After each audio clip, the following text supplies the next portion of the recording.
गजानन नाम घेता गजानन झाले जन्माचे सार्थक नाम घेता गजानन झाले जन्माचे सार्थक शेगावीचे योगीराज थोर ब्रह्मांड नायक ब्रह्मांड नायक ब्रह्मांड नायक ब्रह्मांड नायक ब्रह्मांड नायक। महाराज, जगात सर्वात सुखी असं कोण आहे? जगी सर्व सुखी असा कोण आहे, विचारी मना तूच शोधून पाहे। मनात त्वांचिरे पूर्व संचित केले, त्यासारखे भोगणे प्राप्त झाले। जगन गरीब असो वा श्रीमंत, जगातला कोणताही माणूस पूर्ण सुखी असा नाही। सुख आणि दुःख हे दिवस रात्रीसारखं असतं। सुखापाठोपाठ दुःख येतं आणि दुःखानंतर पुन्हा सुख। दुःख भोगल्याशिवाय सुखाची किंमत कळत नाही जगन। महाराज,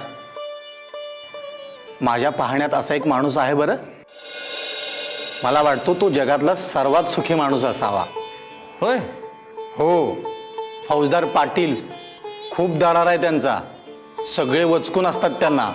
त्यांच्याजवळ खूप पैसा आहे, शेतीवाडी आहे, सुखी संसार चाललाय त्यांचा। मग ते बरे कसे दुःखी असतील? जलातील मासा झोप घेई कैसा, जावे त्याच्या वंशात तेव्हा कळेल। अरे जगन, ज्याचं जळतं त्यालाच कळतं। आपल्याला नेहमी वाटत असतं दुःख तेवढं आपल्या वाटेला आलेलं आहे आणि समोरचा माणूस सुखी आहे। तुला वाटतं फौजदार पाटील सुखात आहे, पण तसं नाही। एका वेगळ्याच कटकटीला सामोरं जावं लागतंय त्याला, वेगळंच दुःख भोगावं लागतंय त्याला। गण गण गणात बोते, गण गण गणात बोते।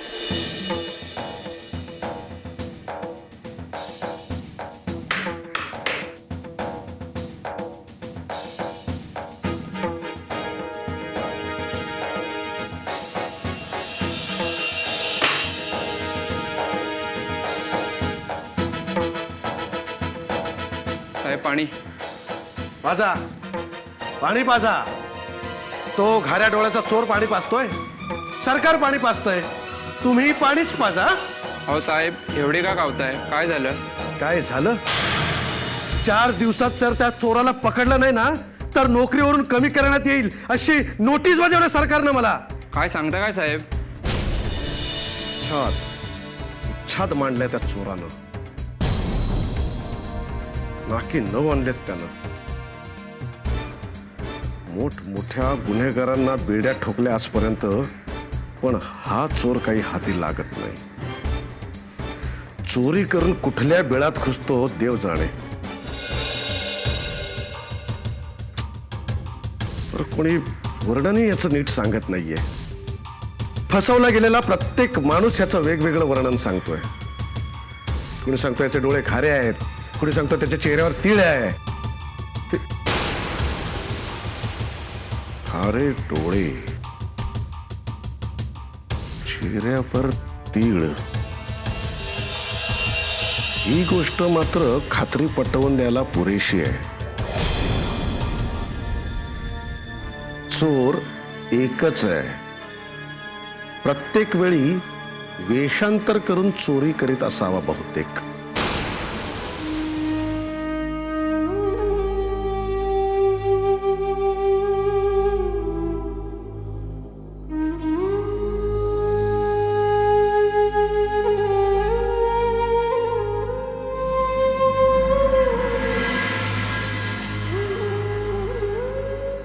आजी, अशी का बसली आहेस ग तू? काही नाही रे बाळा, तुझ्या आईची आणि बाबांची आठवण आली. आजी, मला सुद्धा माझ्या आई बाबांची आठवण येते. ते मला अशी सोडून का गेले ग? अरे तुला आजीची आणि काकाची माया मिळावी म्हणून गेले असतील. आज तुझे आई बाबा असते तर तू असा माझ्याजवळ आला असतास का? हो का नाही? मला खूप वाईट वाटतं रे. माझ्या मोठ्या मुलाचा आणि सुनेचा अकाली मृत्यू बघणं माझ्या नशिबी आलं. किती दुर्दैव माझं. आज जर तुझा मोहन काका नसताना तर आपण पार उद्ध्वस्त झालो असतो. आजी, काका केव्हा येणार आहे? कोण जाणे. तो तिकडे खूप लांब कामाला जातो.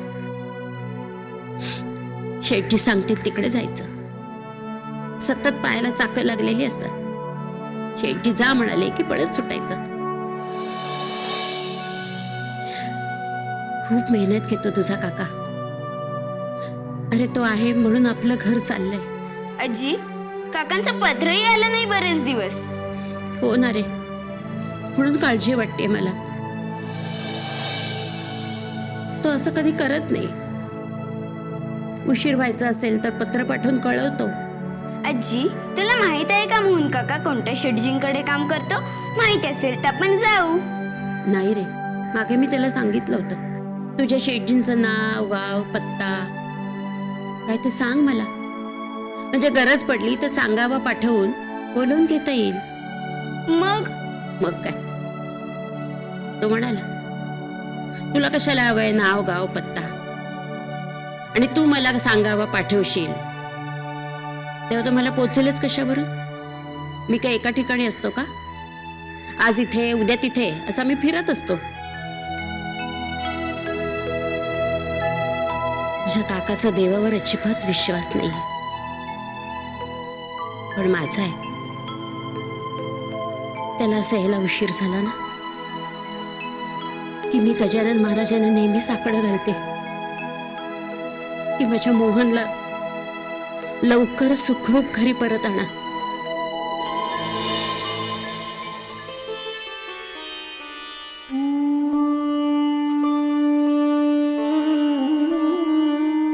शांती,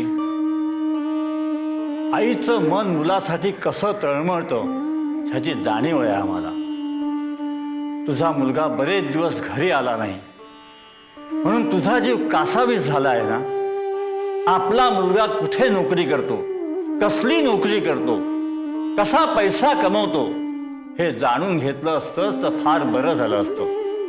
हे जाणून घेतलं असतंस तर तुला असं तळमळावं लागलं नसतं. असो, तुर्तास आम्ही तुला एवढंच सांगतो की तुझा मुलगा लवकरच घरी येणार आहे.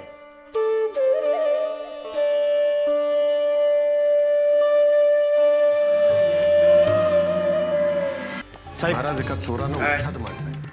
साहेब, सरकारने तुमच्यावर नोटीस बजावल्याचं कळलं. मी शेगावी गजानन महाराजांच्या दर्शनासाठी गेलो होतो. इथून आल्यावर कळलं की त्या चोराने तुम्हाला जेरीस आणलंय. खरंय का? हो, खरं आहे. साहेब, तुम्हाला एक सुचवू का? जेव्हा सारे मार्ग बंद होतात तेव्हा एकच आधार असतो. कोणता? शेगावच्या गजानन महाराजांचा आधार. तुम्ही माझा ऐकाल तर माझ्याबरोबर तुम्ही गजानन महाराजांच्या दर्शनाला चला. महाराज चोर कुठे आहे ते नक्की सांगतील. काहीतरीच काय सांगतोयस? अरे शेगावचे गजानन महाराज हे संत आहेत. या चोर लफंगीची माहिती त्यांच्याकडे कुठून येणार? महाराज त्रिकालज्ञानी आहेत. त्यांना बसल्या जागी कोण कुठे आहे ते दिसू शकतं. त्याची इत्तमभूत माहिती महाराज देऊ शकतात. हे कसं शक्य आहे? हे बघ, माझा या गोष्टींवर विश्वास नाही. साहेब, तुमच्याकडे गमवण्यासारखं काहीच नाहीये. महाराजांना भेटून झालाच तर तुमचाच फायदा होईल, नुकसान नाही. आणि तुमची नोकरी शाबूत राहील. एकदा चला महाराजांकडे, महाराजांच्या दिव्य शक्तीची प्रचिती घ्या.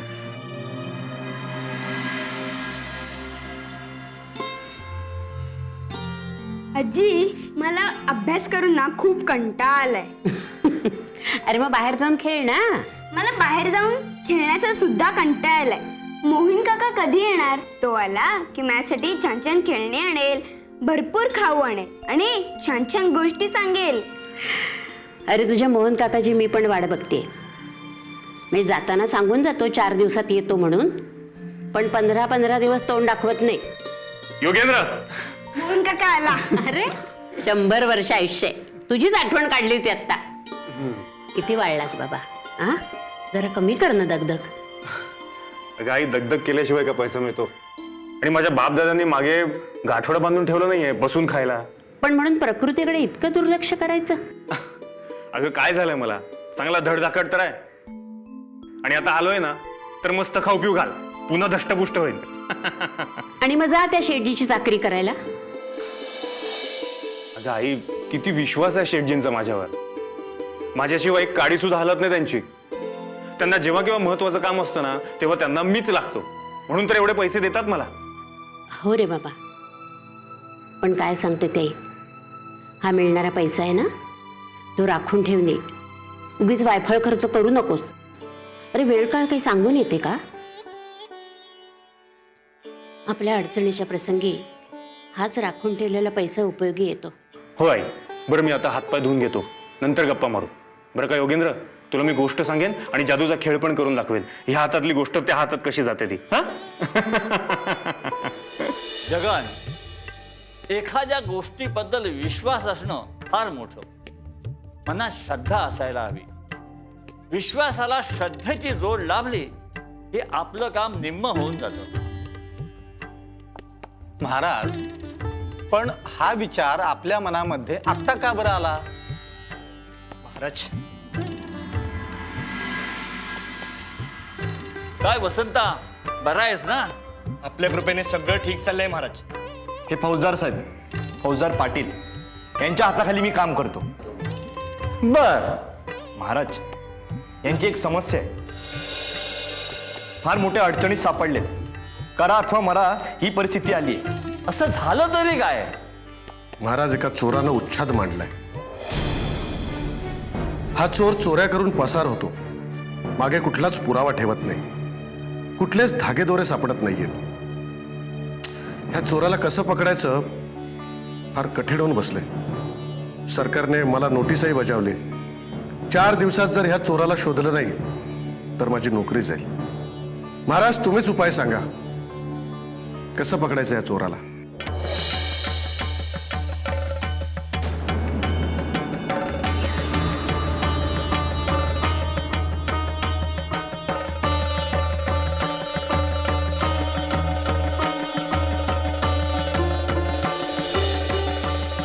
हे कसले महाराज, हे मला काही सांगू शकणार नाहीत.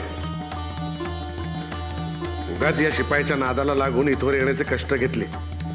तोच वेळ मला चोराची माहिती मिळवण्यात सत्कारणी लावता आला असता. हे कसले महाराज, हे काय मला सांगू शकणार नाहीत. उगाच ह्या शिपायाच्या नादी लागून इथवर आलो. तोच वेळ चोराला पकडण्यासाठी सत्कारणी लावता आला असता. काय रे, हाच विचार करतोयस ना? जा, तू निघून जा. तुझ्या मनात श्रद्धा नाही, संशय आहे. अशा माणसांना आम्ही काही सांगत नसतो. जा, तुझं तू बघून घे. महाराज,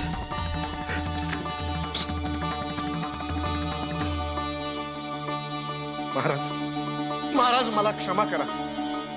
तुमचा अधिकार आता मला कळला.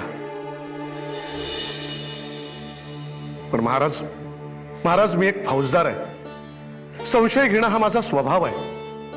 तो माझ्या कामाचा एक भाग आहे. मी सहजासहजी कुणावर विश्वास ठेवत नाही. त्याला आधी तपासून पाहतो. महाराज, कृपा करा आणि मला सांगा, तो चोर मला कुठे सापडेल? महाराज, सांगा, सांगा, त्या चोराला मी कुठे शोधू? महाराज, महाराज, कृपा करून मला सांगा.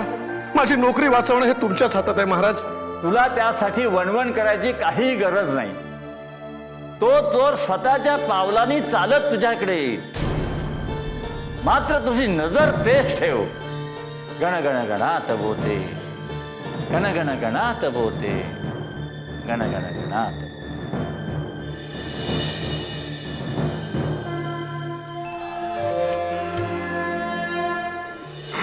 मोहन,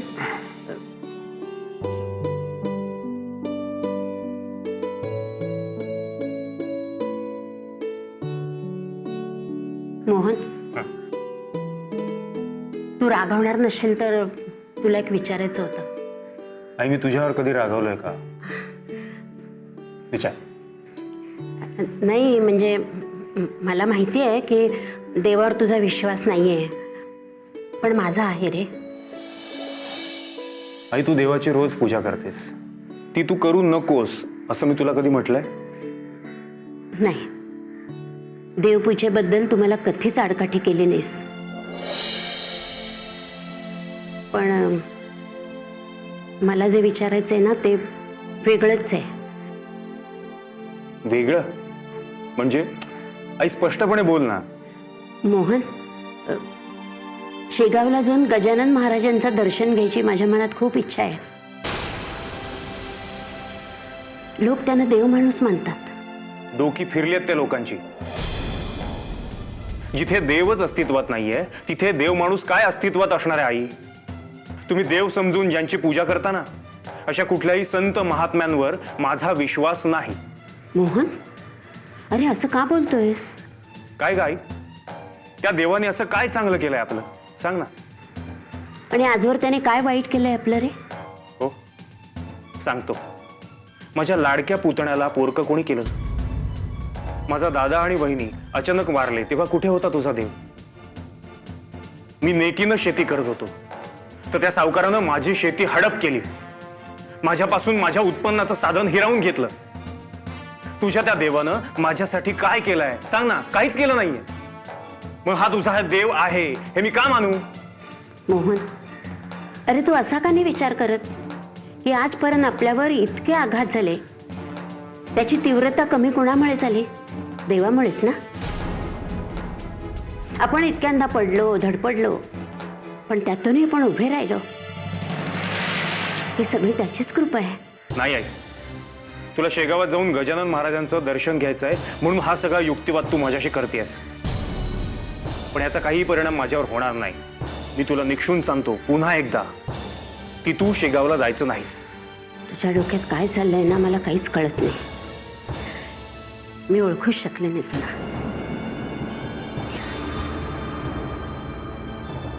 मला आजपर्यंत कोणीच ओळखू शकलं नाही आई. येतो मी.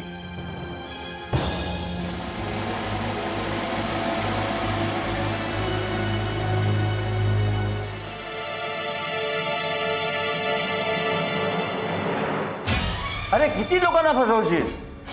महाराज, मी कधीच कोणाला नाही फसवलं महाराज. खोटं बोलू नकोस. आमच्यापासून काही लपून राहत नाही. महाराज, मी नाही समजलो. तू गप रे, तुला नाही कळायचं ते. जन्मदात्या आईला जो कळला नाही तिथे इतरांची काय गत? महाराज, कोण कोणाला फसवतंय? अहो, कोणाच्या आईबद्दल बोलतात आपण? चोराच्या आईबद्दल. चोर, अट्टल चोर, जो जन्मदात्या आईला फसवतो तो महान पाप करीत असतो हे त्याला कळत नाही. फसव, आईला फसव, लुबाड, लोकांना लुबाड. अरे किती वेषांतर केलीस तरी आम्ही तुला ओळखून आहोत. तुझं खरं रूप तुझ्या माऊलीला लवकरच दाखवू. गण गण गणात बोते, गण गण गणात बोते, गण गण गणात बोते.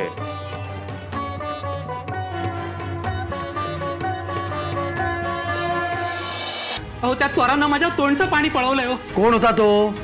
त्या चोराचे डोळे घारे होते का? हो साहेब, पण तुम्हाला कसं माहिती?